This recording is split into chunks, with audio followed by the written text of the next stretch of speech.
Hallo, mein Name ist Joscha Sauer. Ich bin der Zeichner von Nicht Lustig. Gleich geht's los mit Countdown aus dem All. Ich wollte euch nur kurz erzählen, dass es jetzt neue Nicht-Lustig-Cartoons von mir gibt. Und wer meine Arbeit mag, kann mich auf Steady dabei unterstützen. Für Unterstützer gibt es Bonus-Panels zu vielen Cartoons und außerdem die komplette Nicht-Lustig-Trickfilmserie. Das war's schon und jetzt viel Spaß bei Countdown aus dem All. Werbung, Werbung. Nichts als Werbung im Briefkasten. Oh, die neuen Frühlingsmodelle sind da. Mähdrescher? Wozu brauchst du denn bitte einen Mähdrescher? Für mein Feld. Dafür reicht deine Sense doch aus. Boah, das alte Ding ist doch voll peinlich. Damit kann man sich doch von keinem Toten mehr sehen lassen. Kein Mähdrescher. Ende der Diskussion. Wo ist denn jetzt die Milch hin? Wo ist die Milch? Warum sind wir hier? Sind wir allein im Universum? Und was hat es mit den mysteriösen Kreisen auf sich, die heute Morgen in meinem Kornfeld auftauchten? Sind sie eine Botschaft? Und wenn ja, von wem? Oder besser, von was? Aber was weiß ich schon? Ich bin ja nur ein einfacher Bauer.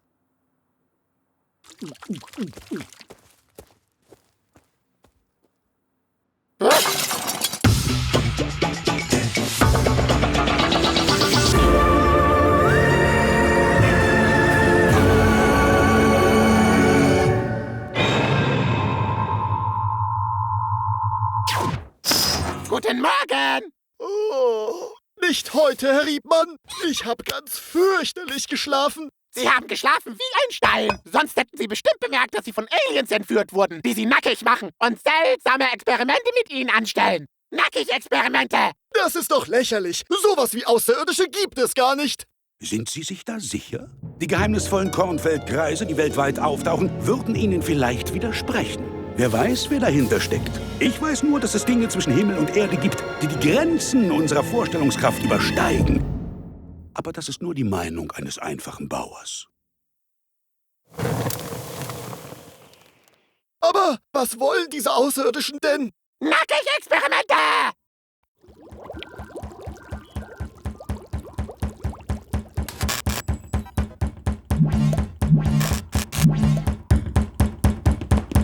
Pickett! Ich muss unbedingt ins Bad! Mein Nasenhaar hat eine bedenkliche Länge erreicht. Gleich! Ich hüpfe nur schnell unter die Dusche mit meinem neuen Radiohelm. Beeil dich! Ich kann mich so nicht sehen lassen! Sonst heißt es bald, ich sei nicht mehr hip und cool!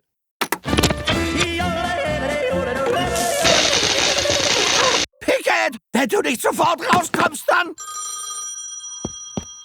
Ja, hallo? Professor Wilson, hier spricht der Präsident. Was gibt's denn? Ich bin gerade sehr beschäftigt mit diesen herrlich duftenden Blumen. Professor, die Lage ist ernst. Wie Sie sicherlich gehört haben, sind weltweit seltsame Kornfeldkreise gesichtet worden. Und niemand weiß, was es mit diesen merkwürdigen Zeichen auf sich hat. Wer weiß schon, was der Wind denkt, wenn er sanft durchs Ehrenfeld streicht. Ich bin nur ein einfacher Bauer. Ich weiß nur, dass ich nicht weiß, was ich alles nicht weiß. Aber das hier waren definitiv Außerirdische.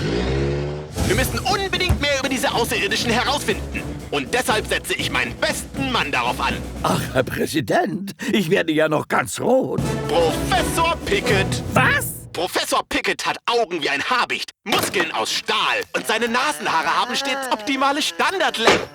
Blöder Präsident. Wenn ich es baue, werden sie kommen. Du gehst mir wirklich auf die Nerven, Pickett. Erst verkaufst du einfach meinen Roboter-Doppelgänger und jetzt dieses Theater. Noch 3 Tage bis zum Ende.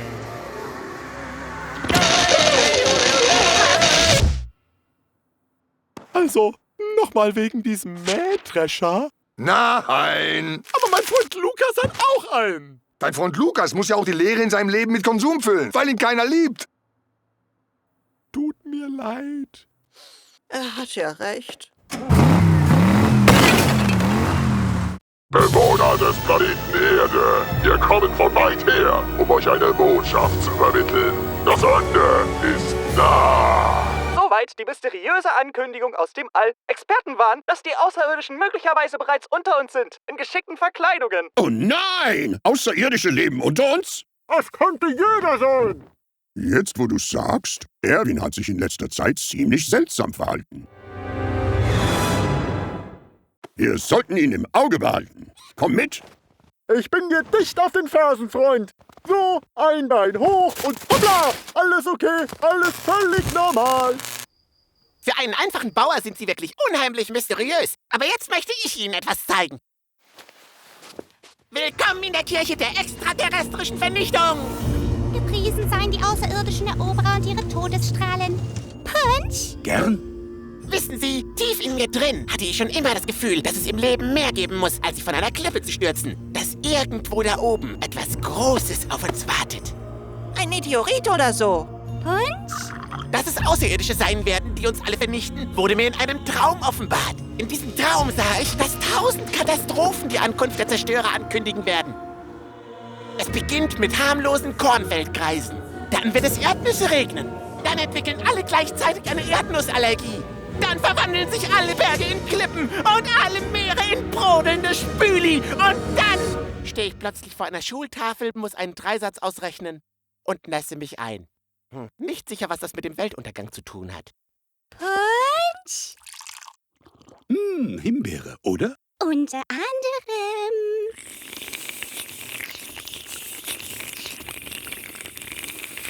Ganz ausgeschlossen, Pickett. Was ist denn los? Ach, er will eine verrückte Alienmaschine bauen, weil das die Stimmen in seinem Kopf befehlen. Dieser verdammte Stuhl, hätten wir ihn nur niemals gebaut. In den falschen Händen bringt er nur Unheil. Aber was sollen wir jetzt nur machen? Durch die Tür kommen wir nicht. Nicht, solange der Stuhl da steht. Es sei denn, wir hätten eine Anti-Stuhlmaschine.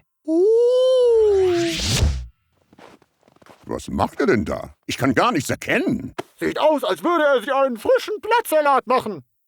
Hoppla, da ist ja mein ganz normaler Kopf abgefallen. Kein Grund zur Sorge. Moment mal, Erwin hasst Salat. Ein undrücklicher Beweis, mein Freund. Unser geliebter Bruder Edwin muss von einem Alien ausgetauscht worden sein. Du meinst Erwin? Du bist Edwin. Aber natürlich. Wer sollte ich sonst sein? Wer soll wer sein? Das wirst du nie erfahren, Alien. Ich eile dir zu Hilfe, Freund. Gleich da. Mann, ist das rutschig hier. Aha! Wusste ich's doch, dass Sie dahinter stecken, Herr Riebmann. Nein, stecke ich nicht. Geben Sie's zu, Sie haben mich entführt. Naja, vielleicht ein bisschen. Ich will nicht mal wissen, warum Sie... Experimente! Ja, ich frage mich nur, woher Sie den Traktorstrahl haben. Also ganz bestimmt von keinem UFO, das in den 50er Jahren in dieser Wand abgestürzt ist. Das war nämlich nur ein Wetterballon und kein Versuch der Regierung, die ganze Sache zu vertuschen. Aha. Und seitdem liegt hier auch überhaupt kein Raumschiffsschrott herum. Und ganz besonders keine alte, verweste Alienleiche. Da steckt ein totes Alien in meiner Wand. Schreien Sie nicht so laut herum! Das ist doch geheim! Schafft Sie das Ding sofort raus, Herr Riebmann! So, jetzt ist es draußen. Lassen Sie den Wetterballon fallen! Was ist denn jetzt los, Herr Riebmann? Zielperson gesichert! Danke, Herr Riegmann. Nur durch Ihren Tipp konnten wir Schlimmeres verhindern. Die Welt steht tief in Ihrer Schuld. Mal wieder. Ich tue nur meine Bürgerpflicht. Und Nackig-Experimente! Na, habe ich zu viel versprochen? Erstklassige Plätze, um den Weltuntergang zu genießen. Punch? Ach, ich bin eigentlich schon...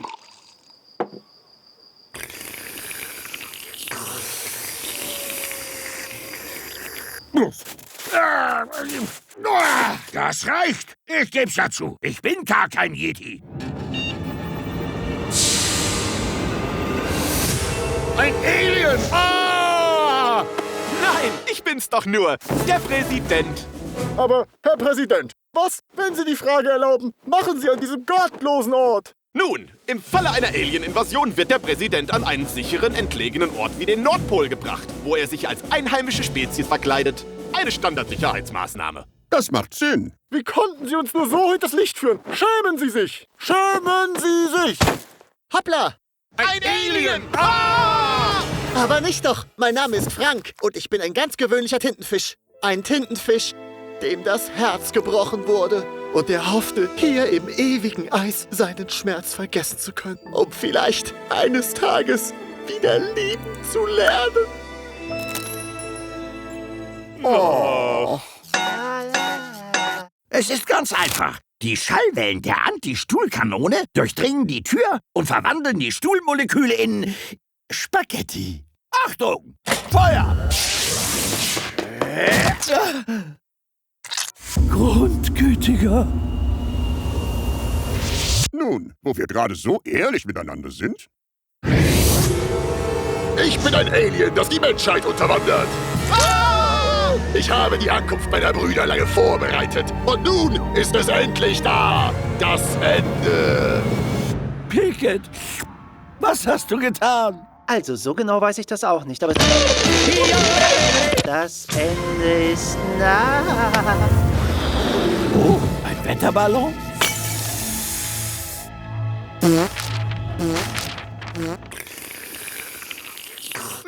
Mann, das dauert aber ganz schön lange. Sag mal, wie viel Gift hast du da eigentlich reingetan? Ich? Das wolltest du doch machen. Moment, heißt das, wir trinken seit Stunden literweise normalen Punsch? Achtung, Erdlinge, das Ende beginnt in 10, 9, 8. Kinder, es geht los. Die Prophezeiung wird endlich wahr. Ich muss mal.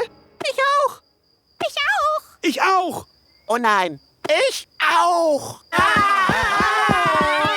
Ich muss ganz dringend. Ich muss viel dringender. Aber wie finden wir raus, wer zuerst darf? Ganz einfach. Du musst nur diesen Dreisatz ausrechnen.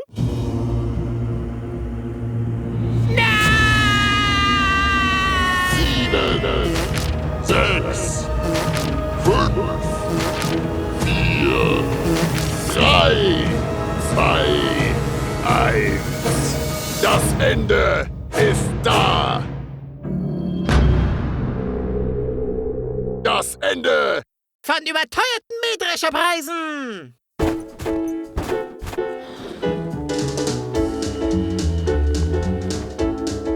10% Rabatt auf alle Mähdrescher? Nur solange der Vorrat reicht. Hui! Was für ein Schnäppchen. Jetzt bin ich froh, dass wir noch keinen gekauft haben. Danke, Pudel. Ja, das intergalaktische Mähdrescherparadies hat heute großen Lagerausverkauf. Dann war das alles nur Werbung? Natürlich! Sie haben sich bestimmt gefragt, wie wir überall diese perfekt geschnittenen Kornkreise hinterlassen haben. Mit unseren Mähdreschern können Sie das auch. Die Außerirdischen hatten also nie die Absicht, uns zu erobern. Aber nein, wir sind nur einfache Bauern. Nun, wenn das so ist, dann haben Sie sicher nichts dagegen, wenn ich Ihren Planeten erobere. Achtung, er hat einen Stuhl. Mit euch Bauern werde ich leichtes Spiel haben und niemand kann mich aufhalten. Schließlich bin ich der Präsident.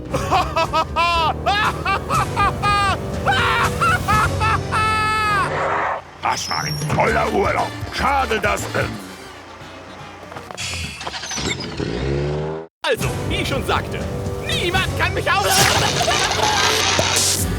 Grundgütiger, der Präsident ist ein Roboter. Nicht ganz.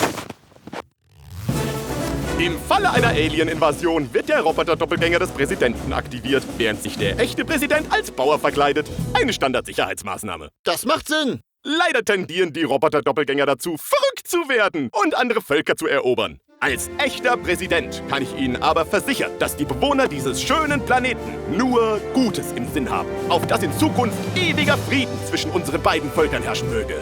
Großes Präsidenten-Ehrenwort.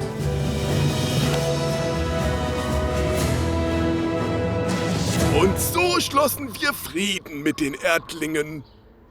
Kurz darauf unterjochten wir sie mit unseren überlegenen Kriegsmähdreschern. Der alte Mähdreschertrick.